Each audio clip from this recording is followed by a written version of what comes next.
606, em Nossa Senhora de Lourdes, Sergipe. Maiores informações, ligue 79-3316-1115 ou 99824-2838. O que você está esperando? Vem pro melhor. Colégio Pitágoras, educando com amor para toda a vida. Para toda a vida.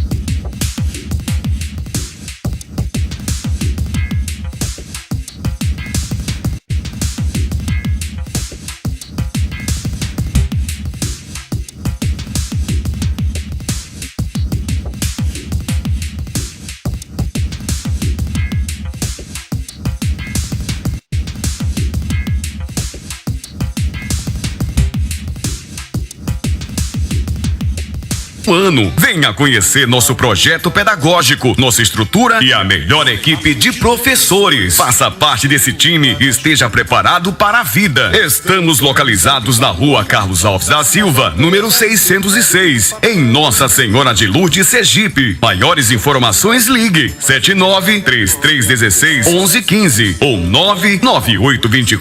99824-2838. O que você está esperando? Vem pro melhor. Colégio Pitágoras, educando com amor para toda a vida. Para toda a vida. Oferecemos o ensino do maternal ao 9º ano. Venha conhecer nosso projeto pedagógico, nossa estrutura e a melhor equipe de professores. Faça parte desse time e esteja preparado para a vida. Estamos localizados na Rua Carlos Alves da Silva, número 606, em Nossa Senhora de Lourdes, Sergipe. Maiores informações, ligue 79-3316-1115 ou 99824-2838. O que você está esperando? Vem pro melhor. Colégio Pitágoras, educando com amor para toda a vida. Para toda a vida. Oferecemos o ensino do maternal ao 9º ano. Venha conhecer nosso projeto pedagógico, nossa estrutura e a melhor equipe de professores. Faça parte desse time e esteja preparado para a vida. Estamos localizados na Rua Carlos Alves da Silva, número 606, em Nossa Senhora de Lourdes, Sergipe. Maiores informações, ligue 79-3316-1115 ou 99824-2838. O que você está esperando? Vem pro melhor. Colégio Pitágoras, educando com amor para toda a vida. Para toda a vida. Oferecemos o ensino do maternal ao 9º ano. Venha conhecer nosso projeto pedagógico, nossa estrutura e a melhor equipe de professores. Faça parte desse time e esteja preparado para a vida. Estamos localizados na Rua Carlos Alves da Silva, número 606, em Nossa Senhora de Lourdes, Sergipe. Maiores informações, ligue 79-3316-1115 ou 99824-2838. O que você está esperando? Vem pro melhor. Colégio Pitágoras, educando com amor para toda a vida. Para toda a vida.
Muito boa noite, amigos internautas. Mais uma vez, direto de Porto da Folha, TVAN, o programa Sociedade em Foco.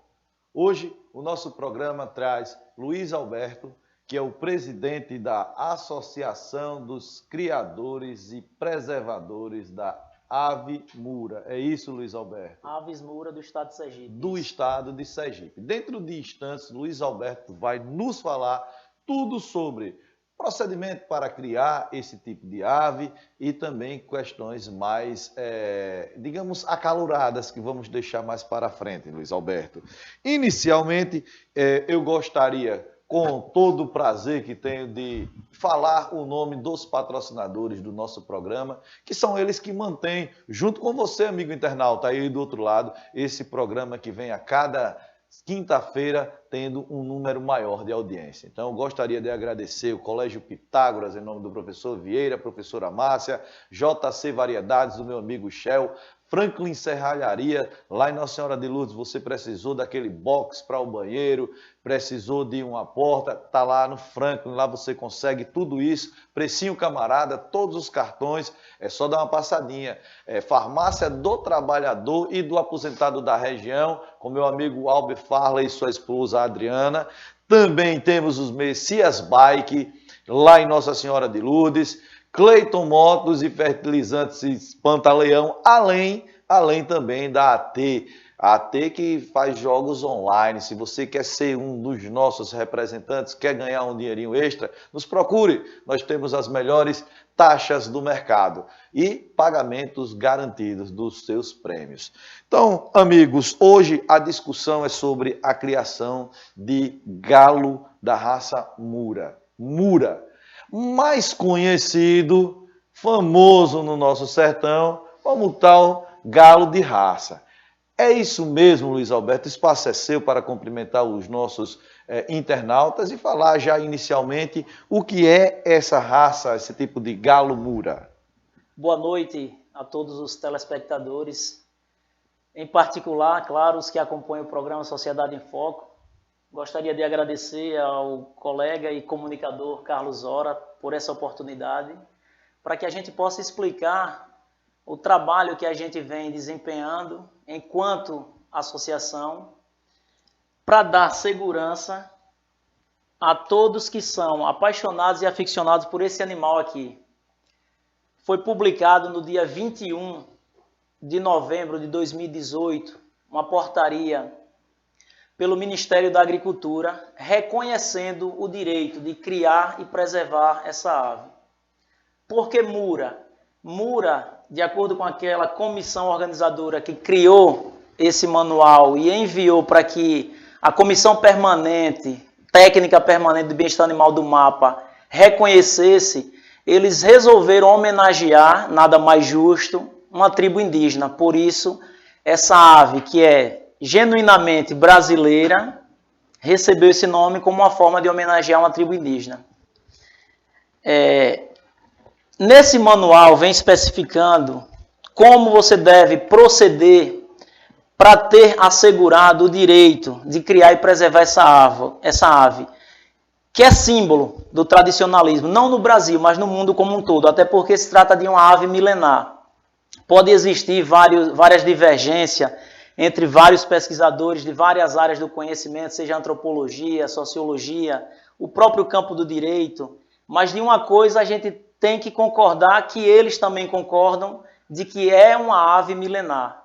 Não resta dúvida de que é uma ave milenar. Então, para assegurar a existência dessa espécie, houve a necessidade de reconhecer esse manual que, na mão de qualquer criador, é um instrumento que garante o seu direito. Para isso, basta que vocês fortaleçam a sua entidade de classe. Todo aquele que quiser se associar tem acesso a uma carteirinha da associação e a um certificado que reconhece você como um sócio. Mas independente de estar ou não associado, a associação vem desempenhando um trabalho voltado para todos que criam essa ave. Claro, interessante seria que todos procurassem se associar para fortalecer essa entidade. seria a associação uma entidade de classe em defesa daquele sócio.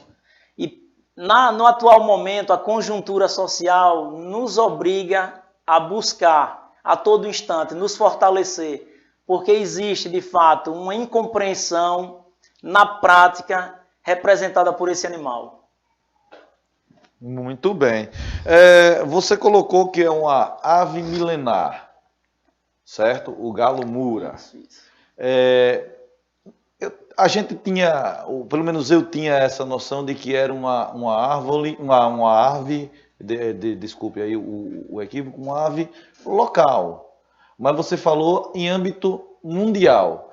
Como explicar, então, essa situação, Luiz Alberto? Veja bem, para se chegar no Brasil, o galo combatente mura, foi necessário um processo muito longo. No Brasil ele se dá no processo da colonização, foi quando se chegou aqui, mas muitos criadores procuraram importar animais de outras linhagens e foram fazendo os cruzamentos. Então, para chegar ao combatente brasileiro, tem sangue do chamo japonês, do azil, que é um galo indiano, do banquiva, que é asiático.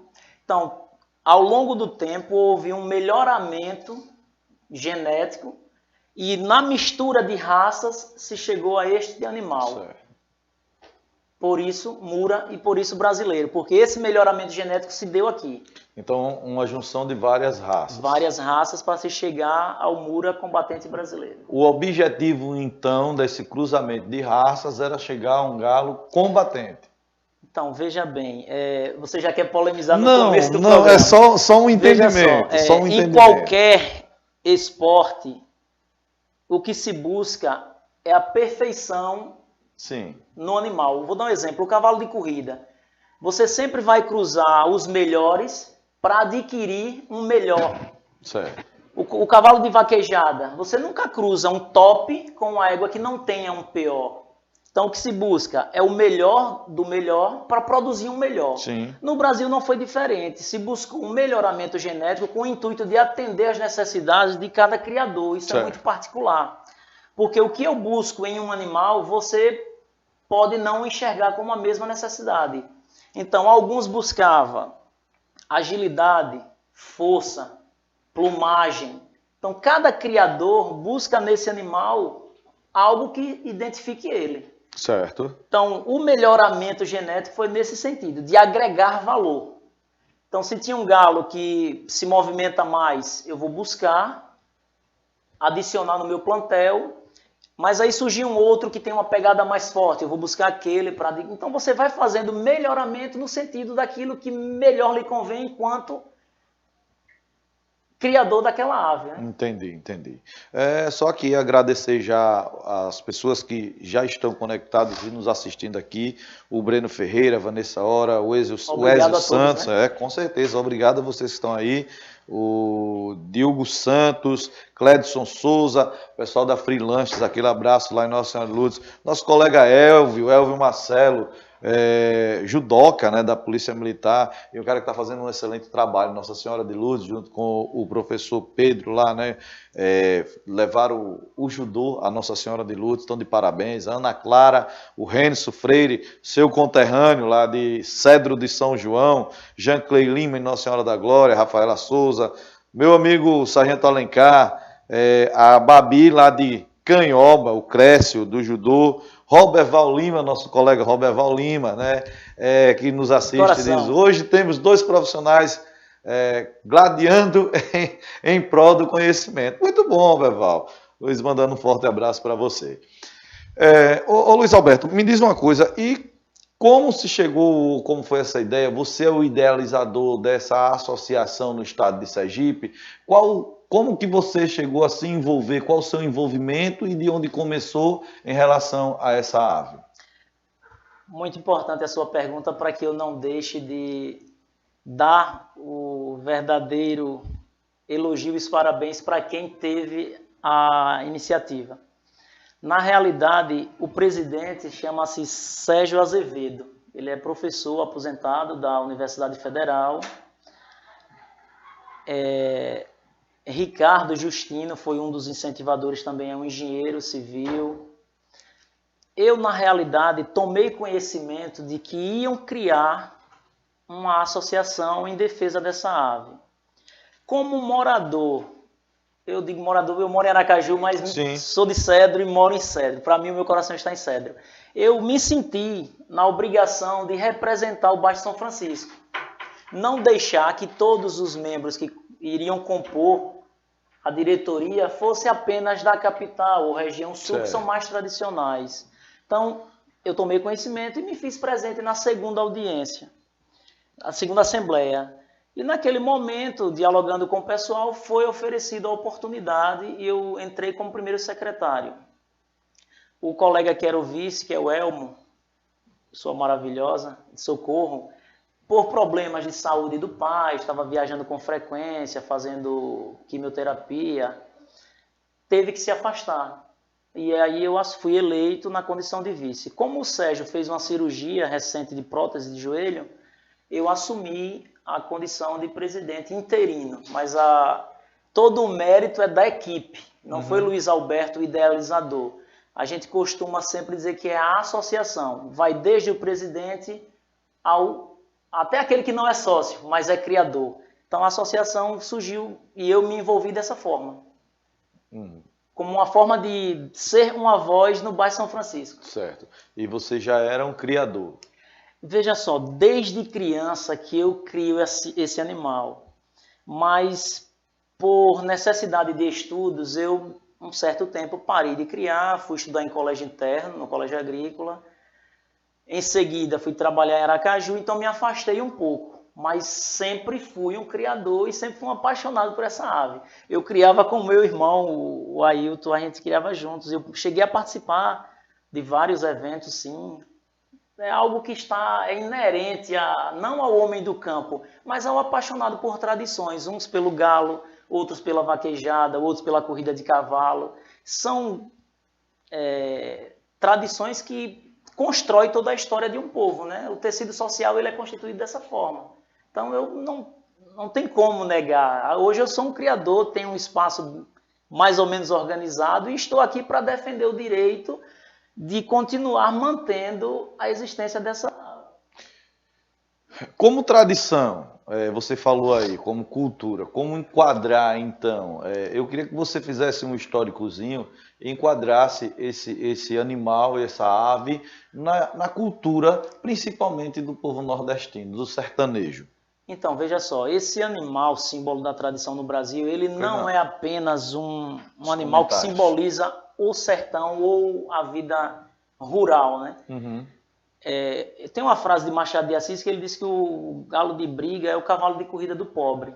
E isso ele usava como uma forma de tentar explicar que enquanto muitos curtia o hipódromo, a corrida do cavalo, o pobre se divertia com o galo. Mas não é puramente verdadeira. É bom usar a frase dele, mas existe no galismo pessoas com um bom poder aquisitivo, que é praticante. Existem pessoas com um elevado grau intelectual. Então, assim, ele agrega a todos, do urbano ao rural. Não é uma tradição voltada apenas para o homem do campo. Também, talvez, na escassez de outros, né, divertimentos, o galo se torne prioritário, né? Mas é um animal que envolve a todos, é a paixão. Eu acredito que por existir no senso comum uma criminalização do criador dessa ave, muitas pessoas têm medo de se apresentar. Então eu acho que espaços como esse que você abriu para a gente, dia 16 tem uma audiência pública na Câmara de Vereadores de Aracaju, com o objetivo de fazer isso, de tentar desmistificar e levar ao conhecimento de todos que é uma prática esportiva e é um traço cultural como qualquer outro. Se você me permite, veja... Sim, fica à vontade. O galo tem relatos, que não sou eu que digo, é a antropologia, e tem um estudioso do galo de briga, o Francisco Elias, que ele cita que existia já indícios da prática do galo combatente no Código de Manu, aproximadamente 5.000 anos antes de Cristo. Sim. Antropólogos como Clifford Geertz, que fez um estudo maravilhoso sobre os galos na Ilha Balinesa, ele fala o seguinte, aproximadamente 2.500 anos antes de Cristo, na Índia. Então veja, não é algo novo, é antigo. Se a gente for parar para analisar dentro da literatura, existem filmes que falam sobre essa ave. Se você for olhar no imaginário popular, a França tem como símbolo um galo. Sim. Né? Vários generais da antiguidade usavam esse animal como uma forma de demonstrar para os seus guerreiros coragem, avidez. Então sempre esteve presente no imaginário popular. É um traço cultural muito forte e estudado ultimamente. O estado do Rio Grande do Sul é forte nisso. Tem várias teses de doutorado tratando da briga de galo.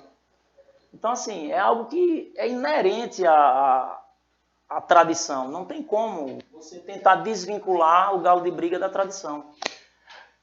É justamente isso. Você já começou a entrar, a gente começou falando sobre o galo mura, tentando aqui colocá-lo como uma ave de criação, não, mas de criação doméstica, é um animal doméstico, uma ave doméstica. Até então a gente não tinha entrado nessa discussão, nesse debate sobre ser um galo de briga. Eu até coloquei no início tão conhecido como o galo de raça, o galo de briga no sertão, e que quem é sertanejo conhece assim, dessa forma. Mas aí a pergunta, até agora eu não entendi, o objetivo de criar o galo mura é para o combate? Então, veja, cada criador tem uma destinação para qualquer animal que ele crie. Se você cria um boi para exposição, ele não é para abate. Outros criam para abate, então cria na modalidade de confinamento. É inegável que essa ave, muita gente usa para combate, mas muitos outros criam por beleza, por paixão, por plumagem. Existem exposições dessas aves no estado como São Paulo, tem feira expositiva. Para isso você precisa... Então, só interrompendo, então chegando ao ponto. Esclarecedor ainda mais. O galo não é criado apenas para o combate, ele pode ser criado para um outro viés que seria a exposição. Exposição de cães, exposição de ovelhas, de bois, né? Então, o galo também é criado nesse sentido. Nesse sentido. Mas a gente não pode esquecer o seguinte, a gente não pode negar o nome, combatente. Sim, sim. O que a gente precisa, como eu falei, é dar visibilidade e desmistificar um preconceito que existe sobre essa ave. Existem estudos, inclusive vai estar um zootecnista da Paraíba nessa audiência pública em Aracaju, que ele é especialista em comportamento do galos, em particular essa ave combatente. Cientificamente, ele comprova de que ela nasce com essa habilidade belicosa. É inerente ao galo combatente o combate. Se você for analisar pela Comissão Permanente de Bem-Estar Animal do MAPA, quando ele vai falar sobre bem-estar animal, ele especifica de alguns critérios para que o animal possa ser considerado como ofertado a ele uma condição de bem-estar. E permitir que o animal desempenhe as atividades para as quais ele nasceu é uma forma de dar a ele uma condição de bem-estar. Observe o nível de estresse de um cavalo de corrida quando ele está embaiado. Se você mantém ele preso por muito tempo, ele entra em um estado de estresse, ele começa a dar coice, ele fica manhoso. Muitos criadores chegam a colocar carneiros, ovelhas dentro da baia para desestressar o animal. Então, essa ave, de acordo com estudos, e aí existem, e o gostoso é isso, é divergir. Sim. Mas o que a gente precisa é abrir espaço para ouvir ambas as vertentes. Eu participei do dia 4 ao dia 6 do 5º Congresso Brasileiro e o 2º na América Latina sobre bioética e direito dos animais. Aqui eu quero dizer que a associação, em momento algum, ela é contra o direito dos animais. A gente exige que esse direito seja resguardado também ao galo combatente. Mas o que eu pude perceber nesse congresso, que o grupo que a gente chama de animalista, né? Os estudiosos chamam de animalistas, que defende o direito do animal, eles têm no seu discurso a intenção de acabar, de extinguir, com qualquer prática cultural que tenha um animal como símbolo dessa expressão. Seja o galo de briga, que foi muito citado, inclusive com a ADIM do Rio de Janeiro, onde o Supremo decidiu o contrário. Seja a pega do boi em Santa Catarina, que já foi proibido. Vaquejada, foi dito lá que já estão ingressando com a ADIM. E aí o que me preocupa é você se fechar para entender o outro, impondo a sua forma de enxergar o mundo como a única verdadeira. Eu acho que a gente precisa abrir um espaço para diálogo, tentar entender o outro lado e construir um caminho.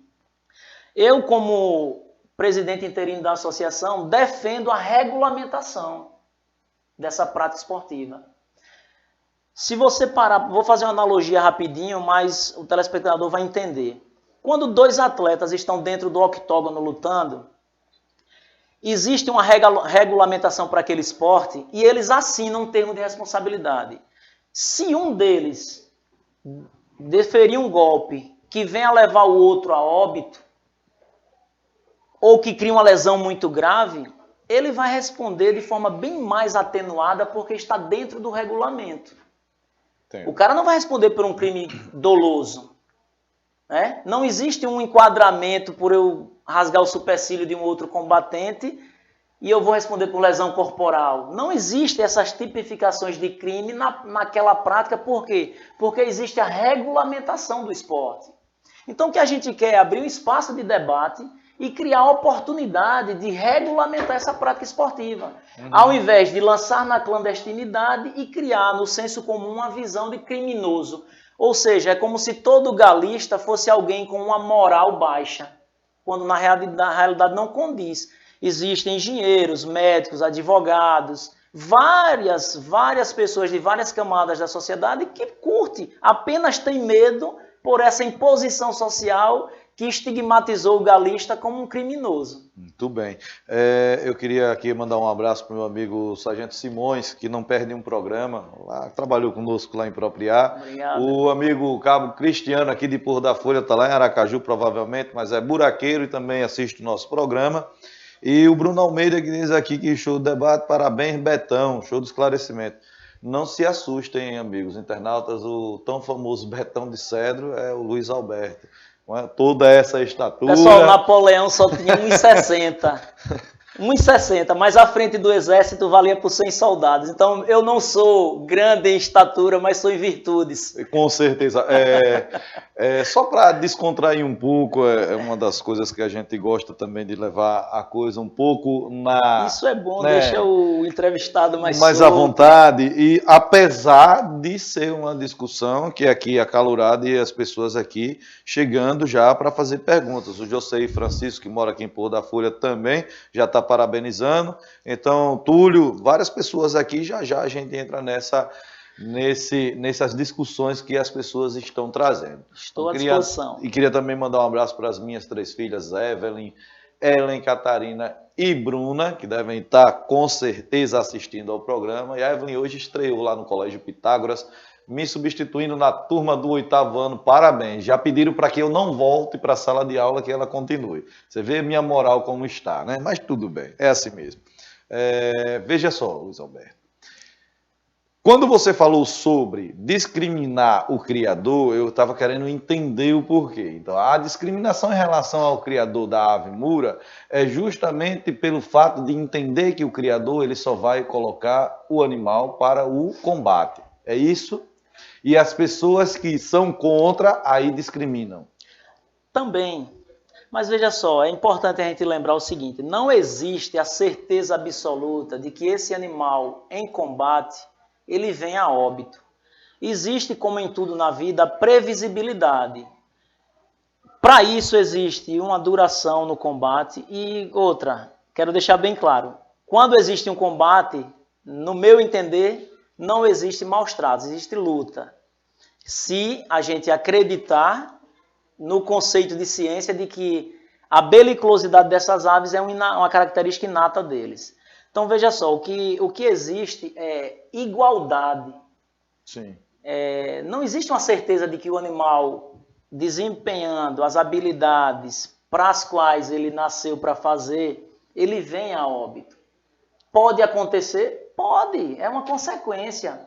Mas na maioria das vezes não. Um vence, o outro tira antes, existe um empate, como qualquer esporte. Você tem uma previsibilidade de que algo possa acontecer, mas não é uma certeza de que esse animal vai morrer.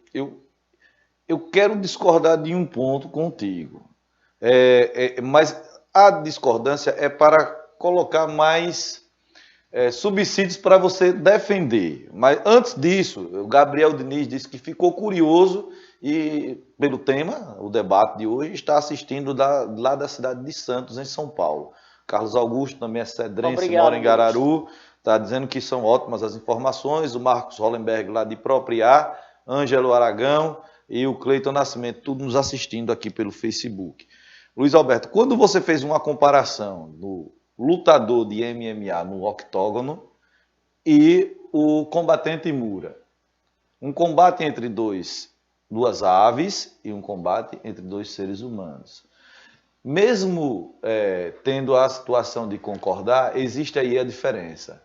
O combatente humano, ele sabe o que está fazendo. E a ave não está sendo induzida pelos seus proprietários, pelos seus criadores, melhor dizendo?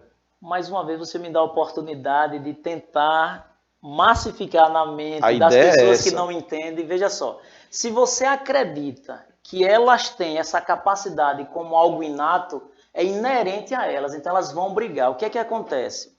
Essas aves não é instigada ou estimulada a combater, elas combatem por instinto. Se você deixar elas soltas, depois que ela atinge a maturidade sexual e você não tirar as fêmeas, eles se destroem. Na natureza, essas aves são totalmente territorialistas.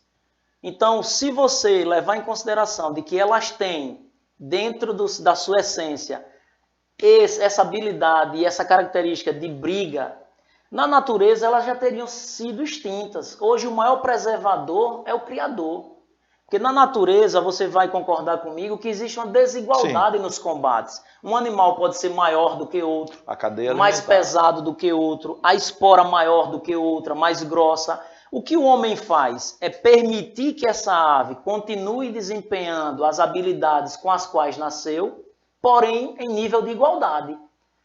Para existir um combate, o animal tem que ter o mesmo peso, a mesma altura, e a espora, que é a que substitui o esporão natural, ela tem as mesmas dimensões para ambos os competidores. Então não existe essa questão de que o homem é que estimula. É tanto que eu convido a toda a sociedade sergipana, que se quiser conhecer mais sobre o assunto, dia 16, na Câmara de Vereadores de Aracaju, com o cidadão defendendo uma tese de doutorado sobre essa questão de comportamento do galos-galos. Você diz que não existe uma diferença. Então, quando vai haver o combate, existe uma pesagem, existe algo do tipo? Como é que faz para que as aves estejam em pé de igualdade? Nos espaços que acontecem esses eventos, o animal ele é sim pesado e em algumas ele é medido com uma própria trena ou por você bota algum objeto que não deixe que os dois se vejam e cada proprietário avalia se estão dentro dos padrões. Em países como Bolívia, Venezuela, Colômbia, que é liberada a cultura da avicultura esportiva, esses animais eles têm todo um cuidado nessa pesagem. Não existe escolha de oponente, é um programa de computador que faz a seleção das aves por peso e altura. E dentro do regulamento eles permitem, digamos que 10 a 15% de diferença, seja no peso ou na altura. Então, tudo isso é muito bem pensado. Sim. O problema que é por isso que a associação luta para tentar desmistificar, não depende da gente, porque isso é uma situação que é a nível federal, mas não custa nada a gente lançar a semente e acredito que hoje Sergipe está sendo uma vitrine para todo o Brasil. Seja a partir da organização da nossa associação. A nossa associação hoje ela tem uma plataforma vinculada ao Banese, onde você faz o depósito via via boleto, a gente não tem acesso a dinheiro. É muito bem organizado, diferente de tentativas anteriores, que você recebia um boleto em casa. Então, assim, a gente tem um escritório de contabilidade que nos dá um suporte. Todo sócio ou criador que quiser uma prestação de conta está disponível. Então, assim, é tudo muito bem organizado. Como existem algumas cabeças boas nos assessorando, a gente está lançando a semente ao solo e torcendo que ela germine, porque não existe no Brasil uma lei que criminalize o galo combatente. Certo. A gente luta para que isso aqui possa ser reconhecido e valorizado. Por exemplo, eu estive pessoalmente com a comandante do pelotão ambiental, a capitã Priscila. Entreguei um manual desse para ela, conversamos por alguns minutos, explicando por quê. Graças a Deus, em Sergipe não existe invasão de criatórios, porque seria contraditório invadir se existe uma portaria federal que reconhece e garante o direito de criar. Então, o que é que a gente quer nesses espaços de construção de saberes? É tentar levar também para o agente de segurança de que ele tem que levar em consideração que algumas leis precisam ser resguardadas. Então, por exemplo, em uma apreensão, em um espaço de eventos, tem que seguir o que determina a lei. E a lei dos crimes ambientais, ela diz que essas aves, quando sob a responsabilidade da autoridade autuante, ela tem que ser armazenada em local decente, ela tem que ser transportada de acordo com o que a lei determina. E o que a gente às vezes percebe é que, por desconhecimento, os nossos colegas agentes de segurança passam a agir ao arrepio da lei. Então, o que a gente quer é isso, é abrir um espaço para debates, é tentar mostrar que essa ave, ela merece o local de destaque que sempre teve. Para você ter uma noção, você imagine o quanto essa ave é importante no imaginário popular. Se você for em algumas igrejas, tem lá vitrais com a imagem de um galo. A Igreja Católica tem uma missa em homenagem ao galo, missa do galo. Então veja, essa ave é tão importante no imaginário, seja ele brasileiro ou mundial. Por exemplo, no esporte, o Clube Atlético Mineiro tem o galo como mascote. Você acha que por Guarani de Porto da Folha é o galo do sertão. Você acha que o galo foi escolhido por quê? Porque esse animal, ele demonstra, para quem conhece, força, coragem. É um animal que representa o clube. Então, eu acho que o Clube Atlético Mineiro, quando fez essa escolha, ele tinha certeza que estava escolhendo um animal que era símbolo da sua coragem, da sua determinação. É tanto que tem um cantozinho lá na torcida, né, que Sim. mostra que isso é força, é acreditar. Então, assim, esse animal, ele é vivo, ele é presente no imaginário popular. E a gente não pode permitir, isso é uma observação minha, um ponto de vista de Luiz Alberto, que a gente ceda a uma agenda global que não é nossa. O movimento dos animalistas, ele toma um pico mais elevado na década de 80 e 90, na França e na Espanha. Lá na França, para que eles não perdessem o direito à tradição do galo combatente, da tourada, eles criaram uma confederação para assegurar o direito às tradições. Em seguida, os embates eram muito ferrenhos, eles também criaram um partido político para defender os interesses das tradições. E a gente percebe que hoje essa agenda chega ao Brasil e de forma muito bem elaborada e construída, aonde, trabalhando a elevação da sensibilidade e humanização dos animais na consciência de alunos, porque, por exemplo, para onde os defensores dos direitos humanos, dos direitos dos animais e os animalistas foram para a academia. Então, o que é que me preocupa é que daqui a 10, 15 anos, os profissionais de veterinária, de zootecnia, de agronomia, que irá pertencer a um conselho, vai estar totalmente com a mentalidade construída pelo viés dos direitos e dos defensores dos animais, ou seja, dos animalistas. Essas pessoas estão na academia e desconhecem a importância da tradição como tecido, né, social brasileiro. Sim. E importante, porque a história de um povo, ela se mantém pelas suas tradições. Então, assim, a gente percebe que é tanto que o título do Congresso é o segundo na América Latina. E olha, e são muito bem organizados, inteligentes, e eu quero que eles nos apoiem em defesa desses animais, que não permitam o sacrifício das aves. Porque se isso acontecer, fere a própria Constituição brasileira, né? O artigo 225, ele assegura, né, que o meio ambiente tem que estar ali equilibrado, né, tem que estar preservado para que as gerações presentes e futuras tenham acesso.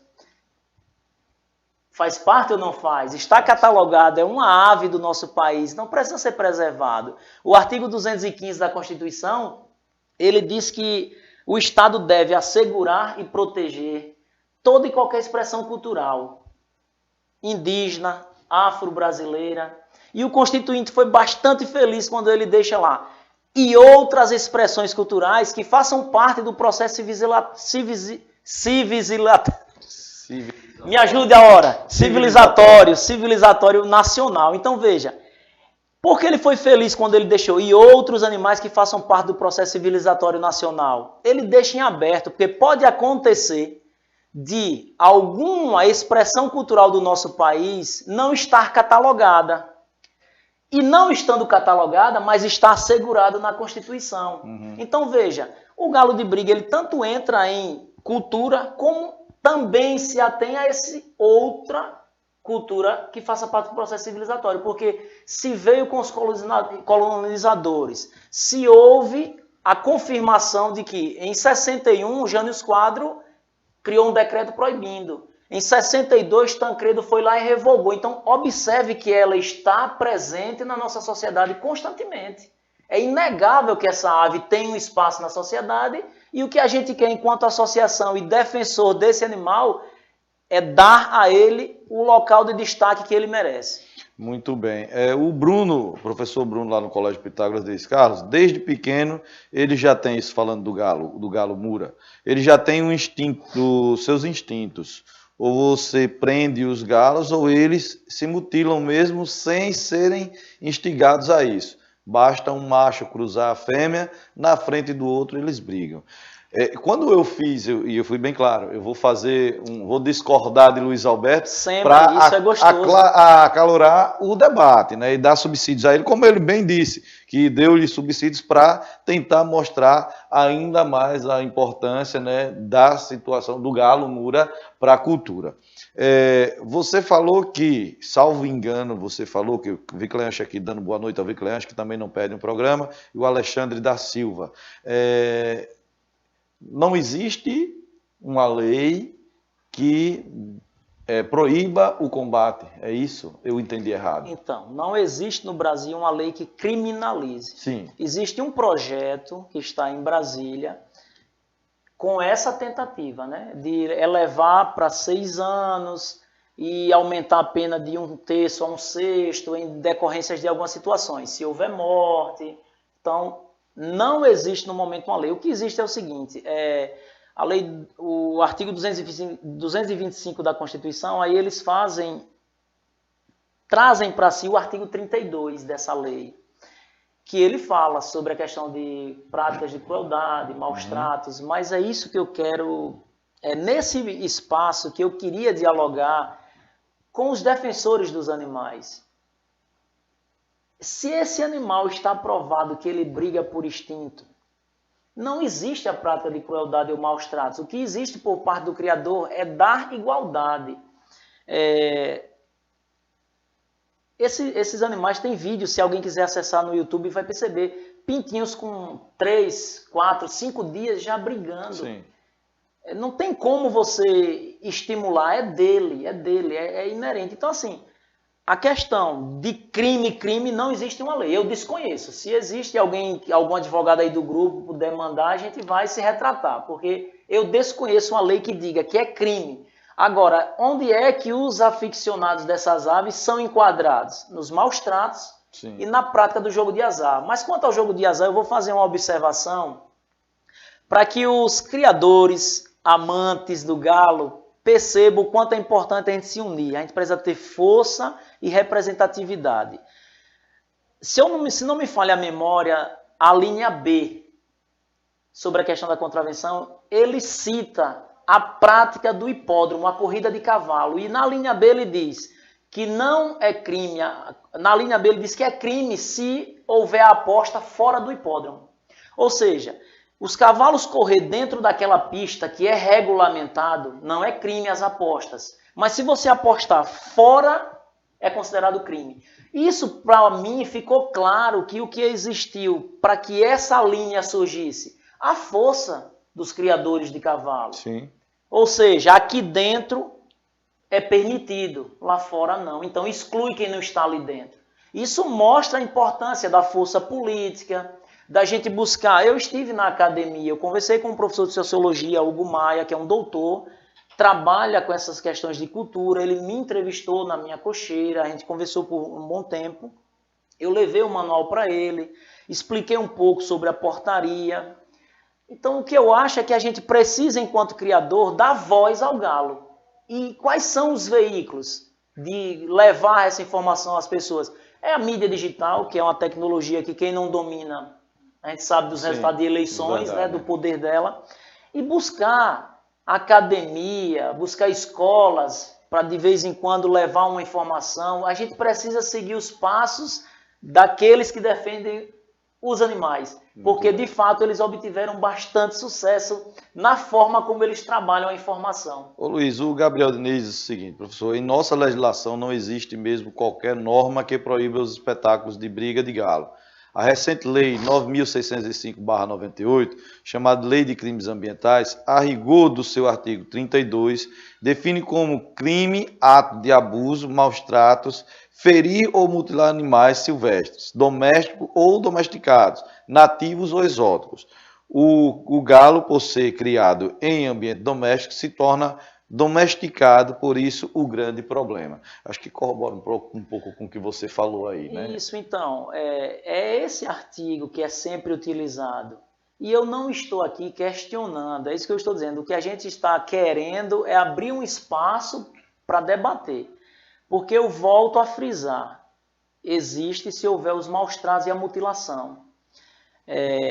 Na prática esportiva, a gente busca estar sempre tentando também compreender a dinâmica social e evoluir. Já estão se pensando aí em uma espora digital. Quando dois lutadores estão ali lutando karatê, eles estão com um colete. Quando o pé atinge determinada região do colete, acende-se uma luz e pontua o golpe. Entendeu? A mesma coisa a gente pode aceitar no galo. O que a gente quer é regulamentar e buscar uma alternativa. O que a gente é contra é as prisões que acontecem de forma irregular. Eu vou dar um exemplo. Existem várias apreensões dessas aves e elas são objetos de inquérito. Sim. A partir do momento que a polícia ambiental ou a polícia do próprio DPM ou qualquer polícia, a polícia civil, toma a informação de que está acontecendo uma prática e ele se dirige para lá e faz o enquadramento, o galo ele se torna um objeto do inquérito. Esse inquérito ele é remetido ao judiciário como peça de um processo. E o que é que acontece? Na maioria das vezes, a gente percebe que os animais são sacrificados de forma sumária, sem o julgamento do mérito. E isso acontece por quê? Porque não existia no galismo uma associação para falar pelo galo e não existia uma associação que pudesse ajuizar eventuais ações para que essa prática não aconteça. Porque incorrem vários erros processuais. Se é objeto do inquérito, não pode sair. E aí as aves são mortas do resultado final. Vou dar um exemplo que aconteceu na Bahia, em Luiz Eduardo Magalhães.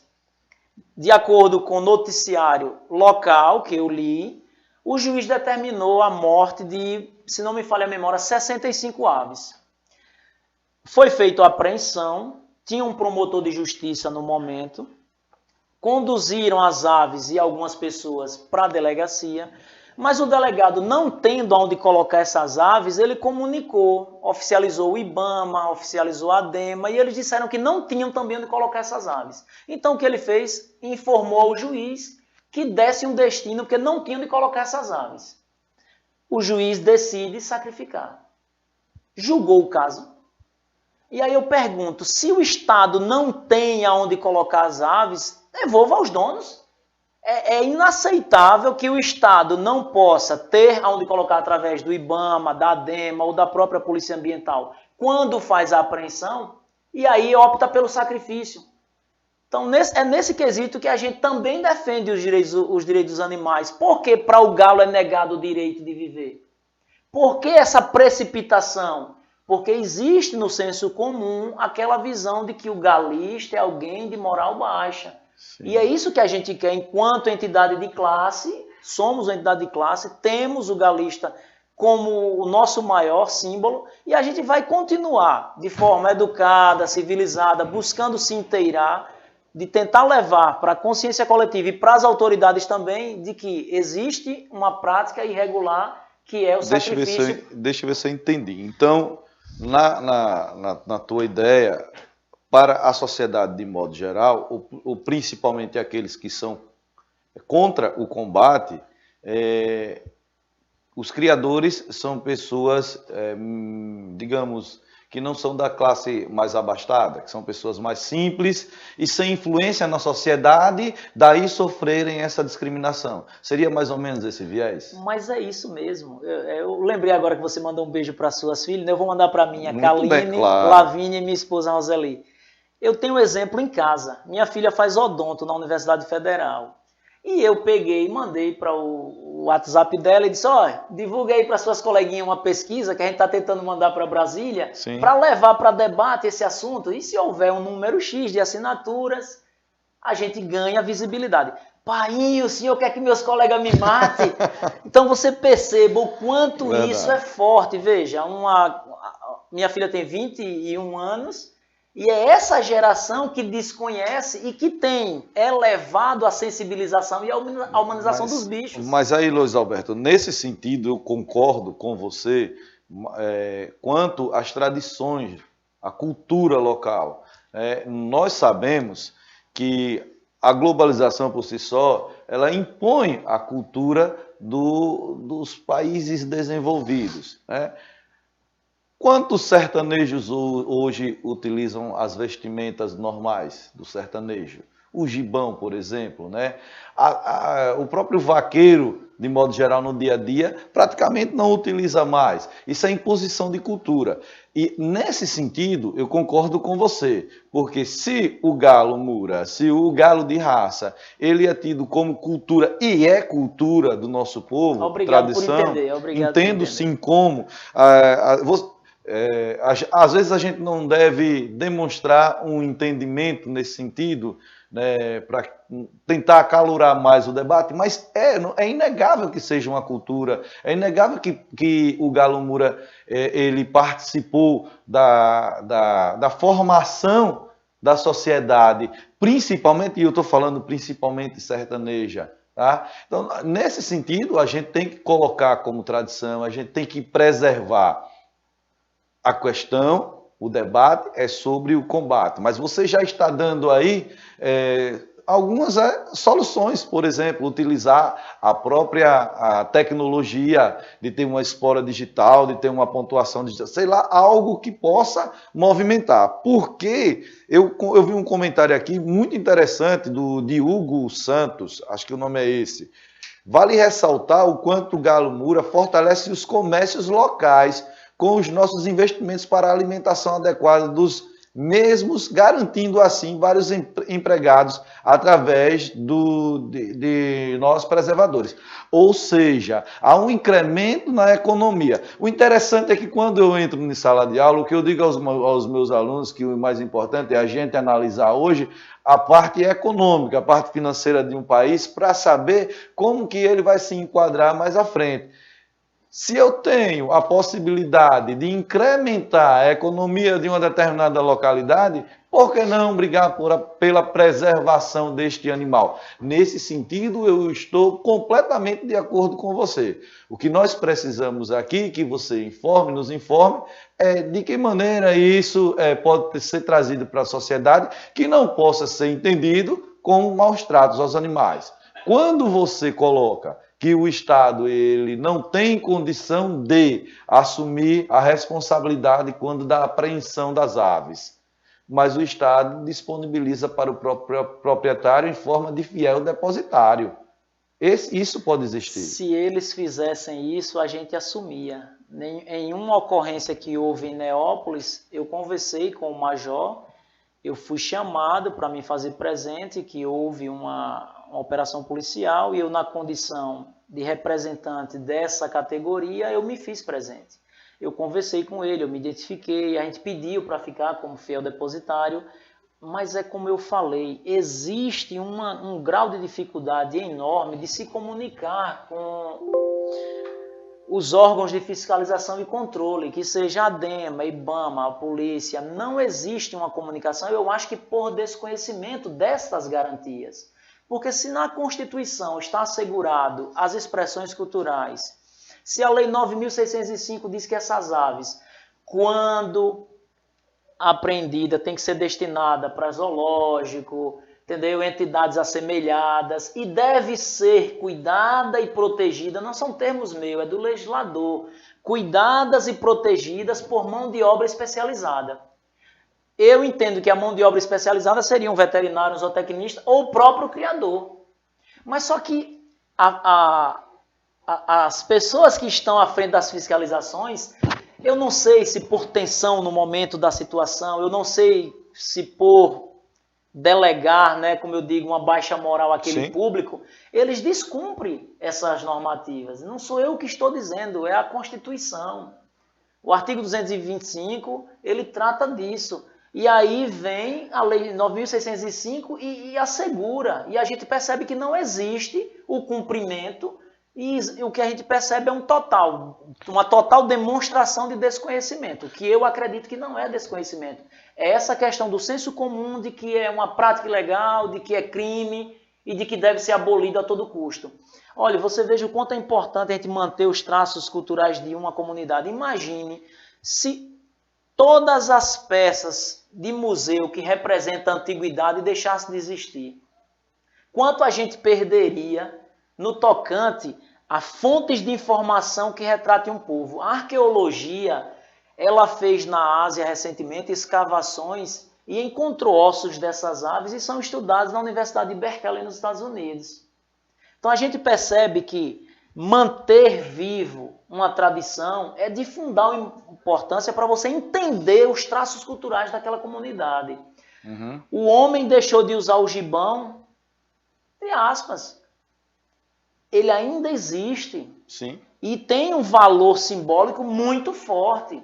Então veja, o que a gente quer é isso, é dar continuidade a um debate em que esse animal possa ser melhor compreendido, porque no momento só compreende quem cria. E eu fico muito satisfeito porque o debate aqui no YouTube principalmente, Facebook e YouTube, ele está acalorado aqui. Muitas pessoas aqui defendendo aqui a criação do galo Moura e o combate inclusive. Eu queria dizer a todos que ao final do programa iremos sortear 2 inscrições para o aulão preparatório para o concurso da Prefeitura de Nossa Senhora de Lourdes, um oferecimento do coordenador do curso Portal, lá em Nossa Senhora da Glória, o professor João. Então, ao final do programa, nós iremos sortear entre vocês que estão participando do programa inscrições para 2 matrículas para o aulão preparatório para o concurso da Prefeitura de Nossa Senhora de Lourdes. O Éricles Santos diz assim, além da ração, né, o Bruno colocou medicamentos veterinários, o Éricles diz emprego de tratadores, pois tem gente que gosta dos animais, mas não tem tempo de cuidar dos galos, aí pagam outras pessoas para cuidar dos animais, ou seja, tratadores geram até emprego dessa forma. Então, assim, é muita coisa. O Roosevelt diz, pessoal, antes de julgar, primeiro vejam quantos pais de família empregados graças à avicultura esportiva. Vamos entender que eles nasceram com esse instinto, nós só fazemos preservar para não acabar. Alguém reclamou aqui, não sei se no YouTube ou no Facebook, que a gente, os criadores, precisam de espaço. Hoje vocês estão tendo esse espaço aqui. E ele é muito importante, né? Porque isso aqui, além de ser transmitido ao vivo para o mundo inteiro, ele está lá gravadinho no Facebook e no YouTube, e depois vocês podem disseminar esse debate, essa conversa, para tentar desmistificar a criação do galo Moura digamos, não só de forma no estado de Sergipe, mas de maneira geral? Olha, por isso que a gente bate na tecla da necessidade de regulamentar. Se houver a regulamentação, Sim. o cidadão que manipula o animal, manipular no sentido de fazer a prática de exercício, que tem toda um ritual no galo combatente. Ele é uma ave com características totalmente diferentes. Na avicultura esportiva, na avicultura de comércio e consumo humano, em 1 metro quadrado você cria 10 aves. Por quê?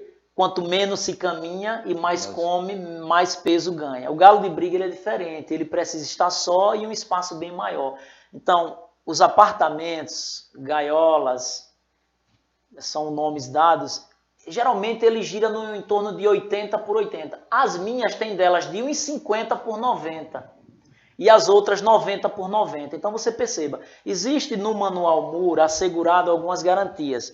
No passado se fazia as apreensões nos criatórios alegando mutilação porque o animal tinha o esporão cerrado, que o termo técnico é ectomia. Você retira o esporão.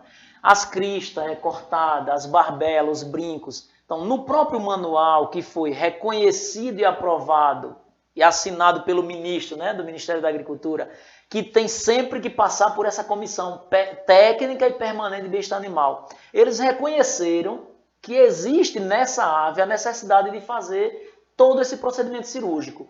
O esporão, ele às vezes, quando vai cruzar uma galinha, ele pode perfurar, incomoda. Ele pode se saltar por acidentes, isso acontece, e se ferir com um outro.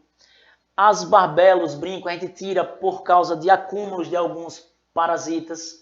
A crista, às vezes, ela é grande, pende, cobre a visão do animal, entendeu? Pesa muito. Então, hoje é reconhecido. Então, se algum policial for fazer alguma visita técnica para elaborar, como houve na cocheira do nosso amigo Lenaldo Delfino, que eu quero aqui agradecer a postura da equipe da Ambiental que esteve lá e da ADEMA, foram realmente profissionais ao extremo, é tanto que a conclusão do relatório foi favorável ao criador.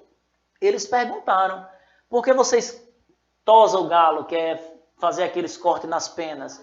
Esses animais eles têm uma temperatura muito elevada, então eles precisam ter a retirada dessas penas para que você possa molhar. O galo de briga, o galo combatente, desculpe, todos os dias ele tem que estar na mão.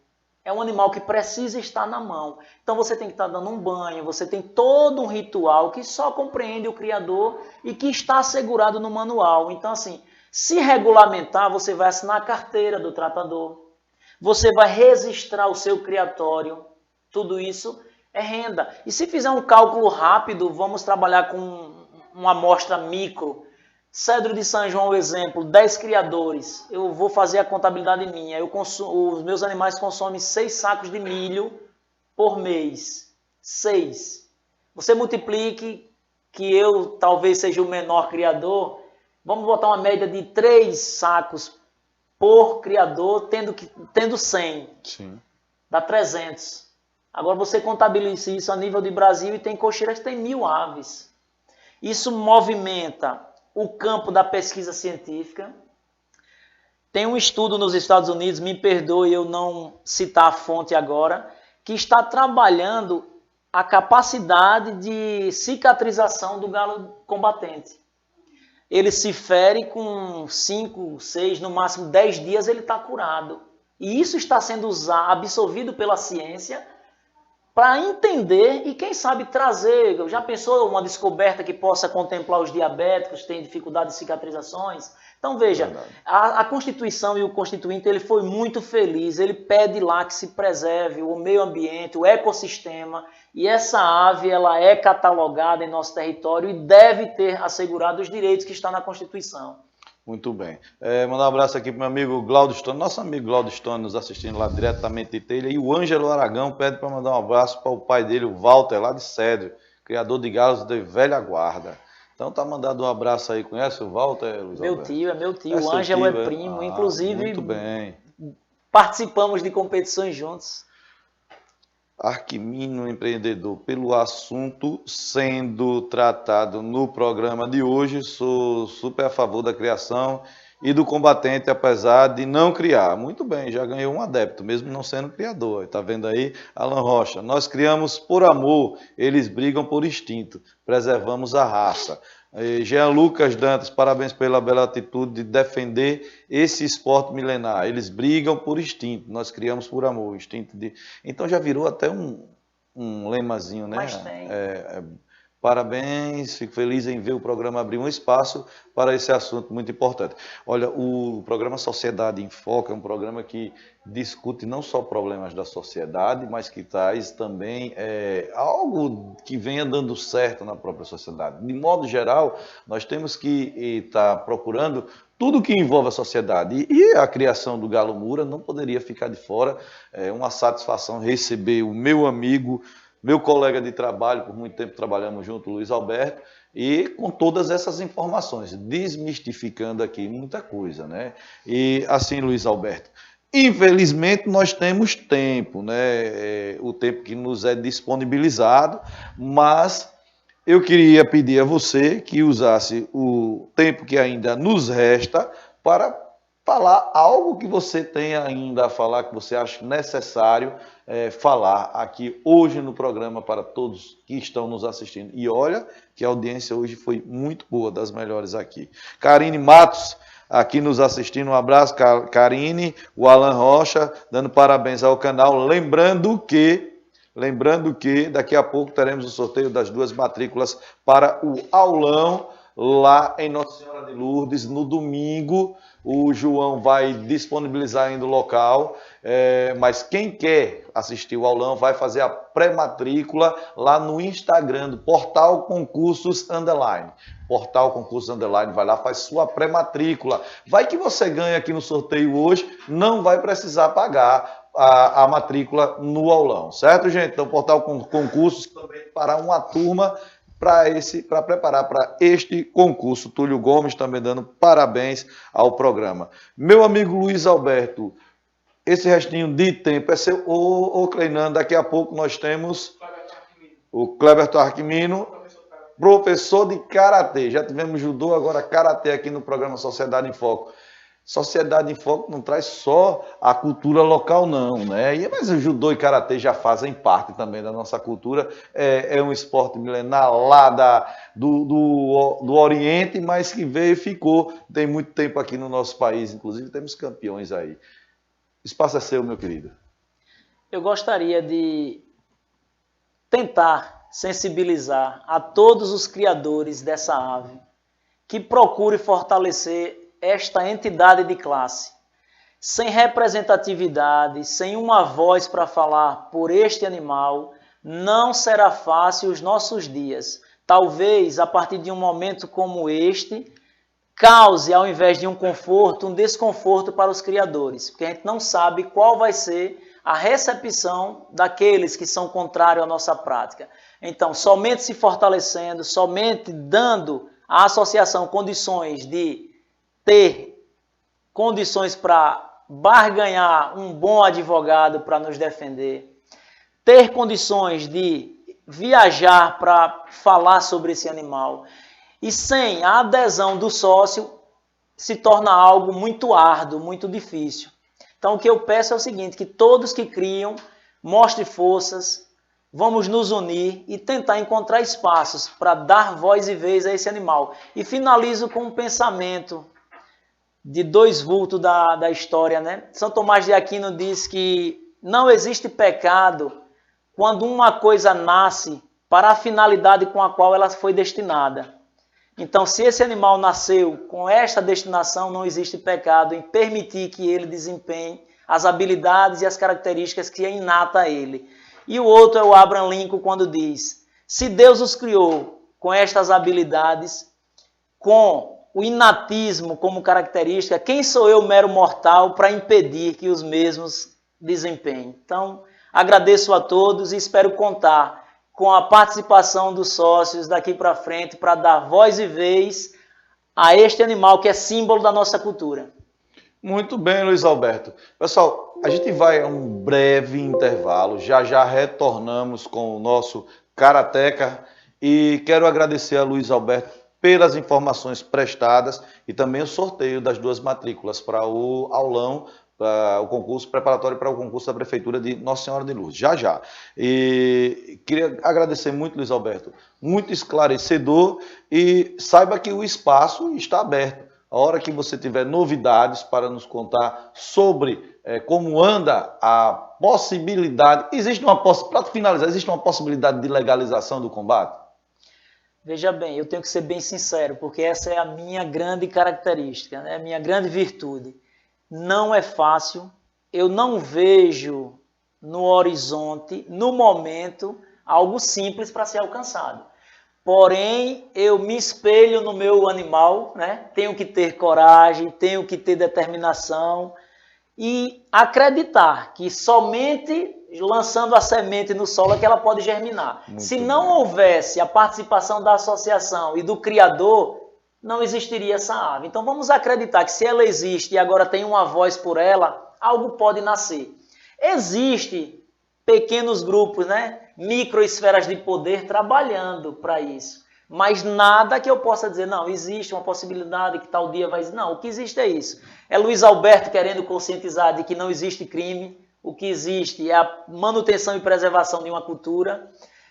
É uma audiência pública em Aracaju tentando mostrar, através de estudo na área da zootecnia, de que existe o inatismo, de que essa questão da beliculosidade é da natureza da ave. É um artigo que eu estou elaborando e no próximo evento que houver na UFES, eu quero estar presente, apresentando, defendendo essa ave. Então o que a gente tem que fazer é isso, é se inserir nessas camadas, nesses espaços e tentar levar uma verdade acerca desse animal que me representa. Então, no momento, eu me sinto na obrigação de responder à altura para com ele e tentar acreditar que vai existir uma possibilidade de regulamentação. Como eu venho dizendo sempre aos internautas que nos assistem, digo agora aos criadores do Galo Moura, coloquem como objetivo, vão em busca desse objetivo, não desistam nunca. Se não conseguir por um meio, descubra o que não conseguiu, que você não perdeu, que você descobriu uma forma de como não fazer, modifique e vá em busca desse objetivo. Então, se vocês têm consciência de que deveria ser legalizado e tem como provar que deve ser e que é uma característica do animal, não desistam, vão em frente que vocês conseguirão. Nenhuma lei surge do nada, ela surge de uma demanda. E o galismo, nesse momento, a nível de Brasil, eu acompanho nas redes sociais, ele acordou para apresentar essa demanda. E o país vai conviver com essa voz do galista. Então, se existe uma demanda, em algum momento algo vai surgir. Então, o que a gente espera é isso, é continuar caminhando e levando essa conscientização para que aceitem que as tradições jamais devem ser abolidas. Muito bem, dentro de instantes nós retornamos com o programa Sociedade em Foco.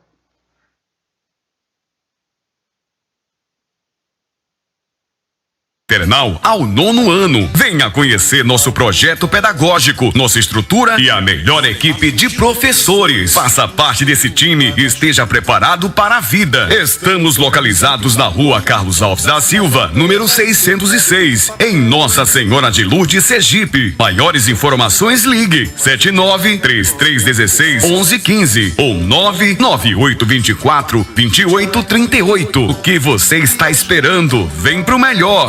Colégio Pitágoras, educando com amor para toda a vida. Para toda a vida.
Estamos de volta com o programa Sociedade em Foco e a coisa ferveu aqui no YouTube, no Facebook, uma audiência maravilhosa. Eu gostaria de dizer que o espaço permanece aberto aos galistas e nós podemos trazer novamente esse debate. Nesse momento, antes do meu amigo Luiz Alberto estar ali do lado, vocês vão ouvir a voz dele, antes dele ir embora, e a gente fale aqui com o amigo Cleberton sobre o Karatê. Ô Luiz Alberto, de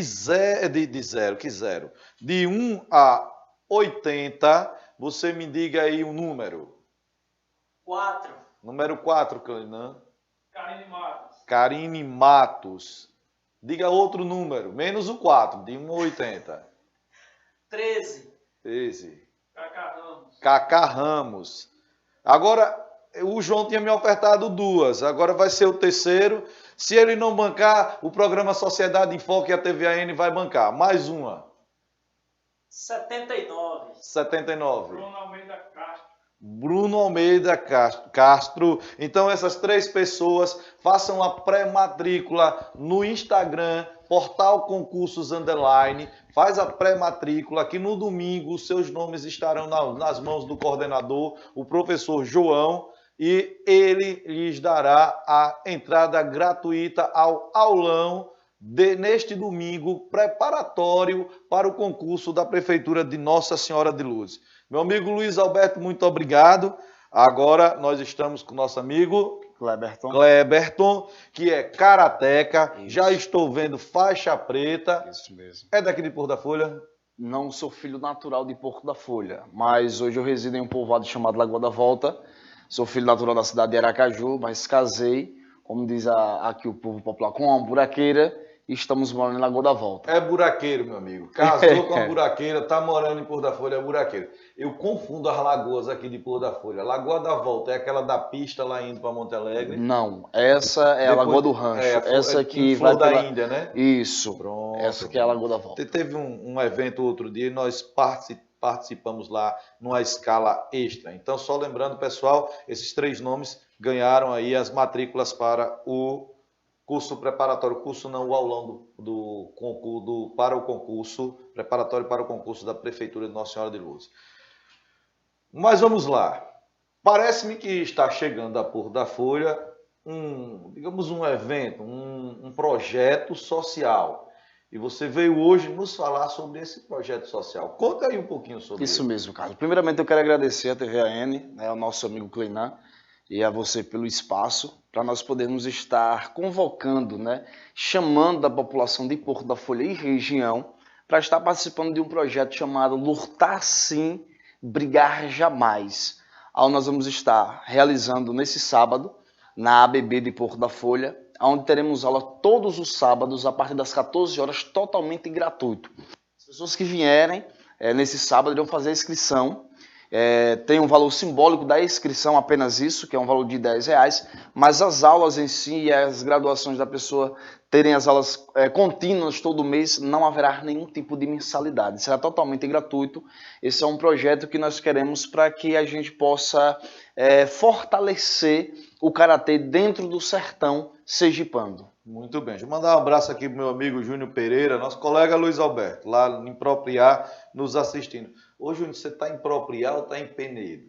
Aí fica o questionamento aí, depois você me diz, Júnior, certo? Então, mas muito obrigado pela audiência. Então, vamos lá. Evan Pereira também nos assistindo, a Maria Selma. Então, muito obrigado a todos vocês que estão conosco até agora. Vamos lá. Quem está trazendo esse projeto?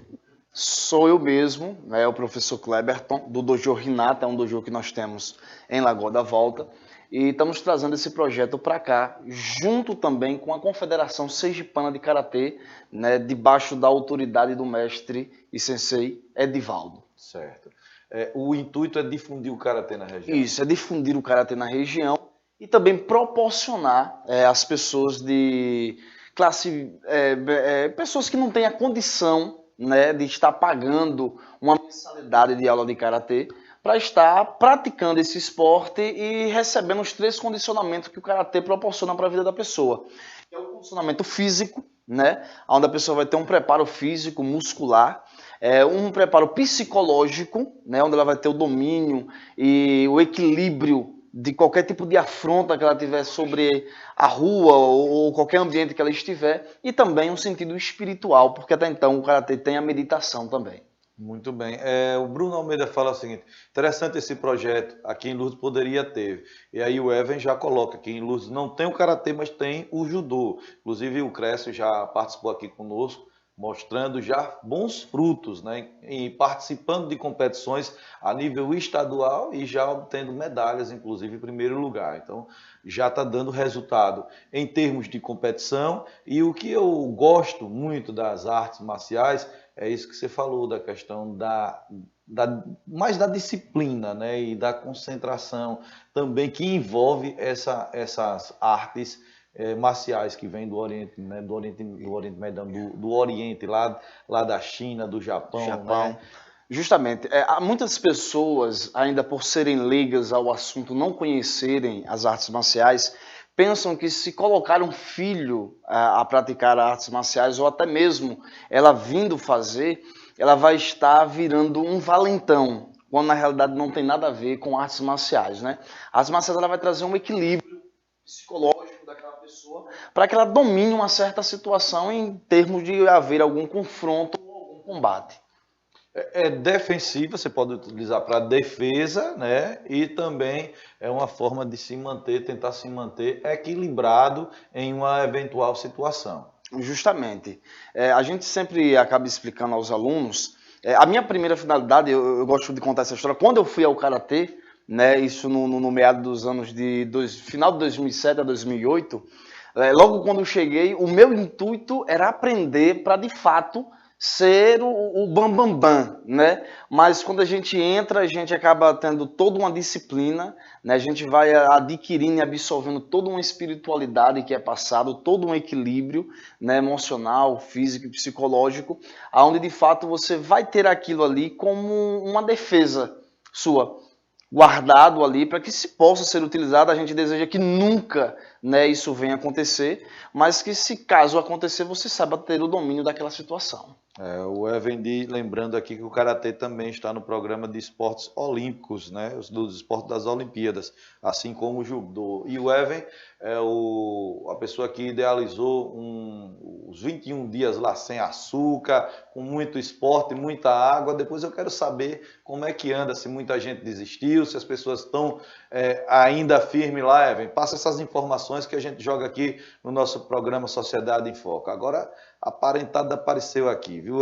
Gorete Hora, Dilma Hora, a família Hora toda em peso aqui assistindo a gente o programa Sociedade em Foco.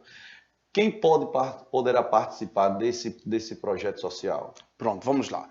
Quem poderá participar desse projeto social? Crianças acima de 6 anos, né, onde estará começando a desenvolver as habilidades das coordenações motoras. Né? Uma criança com menos de 6 anos não vai ter tanta coordenação motora para aprender os movimentos. Então, crianças a partir de 6 anos, né, que façam parte de escola pública, né, vale ressaltar isso, que façam parte de escola pública e que não tenha, acima de 6 anos, não temos alguma portaria que possa proibir dela vir, sendo do sexo masculino, feminino, sendo criança, jovem, adolescente ou até mesmo adulto, pode estar vindo participar. Vem a ABB, né, no sábado agora, será dia 14, salvo engano, às 14 horas, eu vou estar lá na ABB, aqui de Porto da Folha, esperando você para fazer a sua inscrição e ter você como um bom atleta e futuro conquistador de medalhas nos nossos campeonatos sergipano, brasileiro e até mesmo nível mundial. Um abraço para o meu amigo professor Farley lá de Amparo e mais uma hora aqui, Dante Hora. E pode vir os horas todos, não tá ótimo. Pode mandar, mas o povo todo assistir.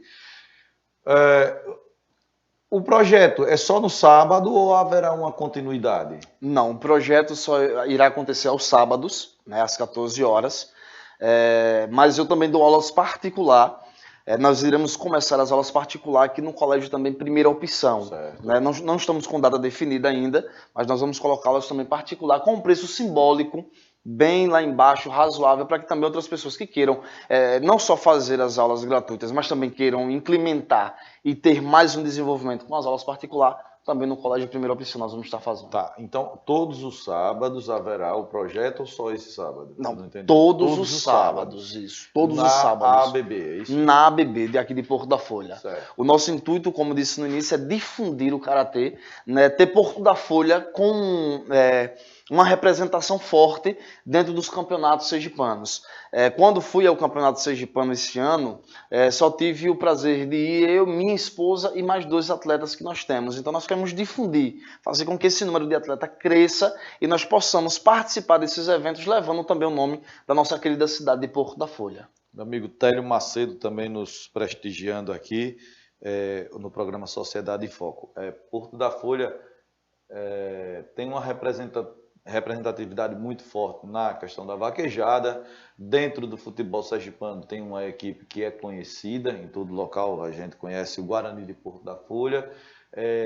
Tem outros esportes como o próprio futsal, tem equipes representando e agora as artes marciais entrando. Qual o tempo que se passa para uma pessoa que começa a lutar o karatê para adquirir a faixa e o tempo de mudança de faixa? Boa pergunta, bem colocado. A primeira faixa é a faixa amarela. O atleta, quando ele entra, ele vai levar em média de 3 a 4 meses para fazer a primeira mudança de faixa. Com isso, existe os percentuais. Da faixa amarela até a faixa azul, esse aluno vai poder estar trocando dessas faixas nesse mesmo período, de 3 a 4 meses. Depois da faixa azul, que é a faixa verde e roxa, aí já são faixas de instrutores, levarão de 7 a 8 meses. Depois vem a faixa marrom, que levará mais ou menos 1 ano, e para a faixa preta mais 1 ano. Então, estima-se que o aluno, quando ele entra, ele vai levar em torno de 3 anos e meio a 4 anos, dependendo do seu desempenho, a chegar a ser faixa preta de karatê. Mas é automática a mudança de faixa com o tempo ou existe alguma prova para que o aluno faça e consiga mudar de faixa? Mais uma boa pergunta. Não é automático, né? Esse tempo é colocado, mas esse atleta ele precisa se mostrar capacitado, preparado para receber aquela nova graduação de faixa dele. Para ele fazer essa mudança de faixa, existe toda uma examinação que é feita por outros professores que virão examinar aquele atleta. Em questão de movimentações de golpe, né, do catar, que é a gente podemos chamar de uma luta imaginária, que é onde é a apresentação de vários golpes e de aplicação dos mesmos, e o atleta fazendo todo esse kihon e o kata com perfeição e atingindo a nota média, ele pode estar fazendo a mudança de faixa e recebendo sua nova graduação. Existe uma banca que examina? Existe uma banca que examina. Serão mais 3 professores, faixa preta, junto com o mestre Edivaldo, aqui do nosso estado, onde nós temos, graças a Deus, aqui no estado de Sergipe, o mestre Edivaldo, que já chegou à graduação maior do karatê, que a maioria das pessoas pensa que a graduação maior do karatê é a faixa preta, quando na realidade é a faixa vermelha, né, onde representa o mestre, o sensei, que conseguiu dominar os 10 dans do karatê. Porque quando a pessoa passa da faixa marrom à faixa preta, ela entra na faixa preta primeiro dan, né? Depois aí vai o segundo dan, o terceiro, o quarto, o quinto, até saber se ela vai dominar o 10º dan, onde ela vai ter todo esse equilíbrio aí de poder ser o mestre dos professores. Realmente eu acho que só quem está envolvido com o karatê que sabe dessa faixa vermelha. Para mim, parava na faixa preta, nunca imaginei que existisse essa faixa vermelha. Só falando aqui sobre o desafio 21, que foram 21 dias, termina dia 15, pela manhã, com um encontro no Colégio Pitágoras, com todos os participantes, até os que não conseguiram completar o desafio. Evan diz ainda que até agora 30 pessoas desistiram e 35 pessoas ainda estão concorrendo aos 8 prêmios. E diz que conta com a minha presença lá no domingo. Estarei lá, meu amigo Evan, meu personal, meu amigo, colega do Colégio Pitágoras também, professor de Educação Física. Estarei lá cobrindo esse evento final e eu tenho certeza que será mais um sucesso. Já é sucesso, porque você já conseguiu mudar aí pelo menos a maneira de se alimentar e a prática de exercício durante 21 dias de até agora 35 pessoas. Então, já é um sucesso enorme, meu amigo Evan Pereira. Além de você é um dos instrutores do karatê. Quem mais será instrutor nesse projeto? Eu tenho um auxílio, né, pessoal e que me acompanha, que é a minha esposa, que também é uma aluna recente, né, despertou nela o desejo de poder estar praticando e participando também, onde ela já é graduada faixa amarela e já está se preparando para ir à faixa laranja, e ela vai estar me auxiliando nesse projeto aos sábados, né, às 14 horas, onde a gente pode estar, dependendo do tamanho da turma, podendo dividir, e ela já tem uma certa capacidade para poder pegar as crianças menores e estar ensinando os primeiros movimentos. Muito bem. Abraço ao meu amigo Albert Farley, que nos assiste, e a Andréa Matias, a minha irmã lá em Nossa Senhora de Lourdes. Um abraço, Andréa. Está melhor? Espero que esteja melhor. Amanhã nós nos encontramos em Nossa Senhora de Lourdes mais uma vez. O Cresce, ele mandou aqui, muito bom projeto desse porte, assim como no nosso judô em Nossa Senhora de Lourdes. Tudo que venha contribuir para a nossa juventude, nossas crianças e adolescentes, está precisando muito de alguma coisa desse tipo. Mas realmente, Cresce, como o judô em Lourdes, parece-me que o karatê aqui vai tendo uma boa aceitação. Hoje, em média, você tem quantos alunos lá na Lagoa? Na Lagoa da Volta, nós estamos hoje com 15 alunos. 15 alunos. 15 alunos. Aqui na cidade, na sede municipal, já tem o judô ou ainda vai existir, o karatê, ou ainda irá acontecer no colégio Primeira Opção? Bom, ao meu conhecimento, irá acontecer. Não seria outro professor que desempenhe esse papel, nós seremos o primeiro a estar fazendo essa modalidade aqui dentro de Porto da Folha. Colégio Primeira Opção, que a proprietária é minha prima Giovaneide, mandar um abraço para a Giovaneide, para o Fábio, são parceiros, né? Meu amigo Cleinan Lima, aqui da TVAN, pessoas excepcionais, não é pelo parentesco, mas que são pessoas assim excepcionais, tanto o Fábio quanto minha prima Giovaneide. Mais alguma coisa que você queira acrescentar? O espaço é todo seu, fique à vontade, dê todas as informações, convide toda a população, tudo que você possa dizer, use esse espaço da TVAN, essa TV buraqueira que não é só para aqui, para Porto da Folha, mas para todo o planeta. Bom, o que eu quero falar é convidar a você que está nos assistindo a participar, ou até mesmo a nos ajudar a divulgar a imensidão desse projeto, podendo levar o seu filho, a sua filha, ou até mesmo você, fazendo o corpo presente a participar. Lembrando que o karatê ele vem para densificar, né, a força e a coragem da pessoa ter uma mudança na vida em termos do condicionamento físico.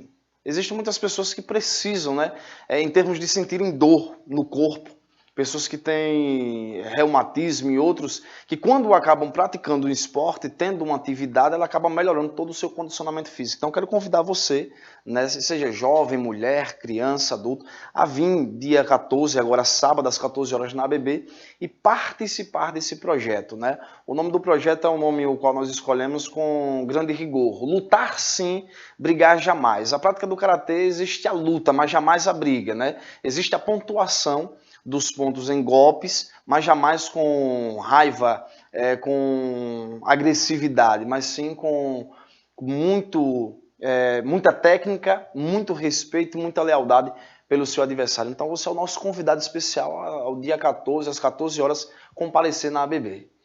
O karatê, ele tem round na luta, no confronto direto entre dois oponentes? Porque no kata ele fica ali, como você falou, uma luta imaginária, ele vai apresentar os golpes, né? Mas não vai atingir ninguém. E durante um combate entre dois lutadores, a quantidade de rounds, como é que é dividida a luta? A luta no karatê ela é dividida da seguinte forma: ela tem um tempo duradouro de 3 minutos, né? Onde dentro desses 3 minutos o atleta que mais pontuar é o atleta que ganha, né? Existe toda uma proteção nas competições, onde nós recebemos um colete, né, para não receber a pancada dentro do nosso corpo, mas no próprio colete, e um capacete. Esses golpes eles podem ser deferidos tanto na região da cabeça, porque está protegida com o capacete, como também na região do tórax, onde está protegida pelo colete. Jamais nas regiões de partes íntimas.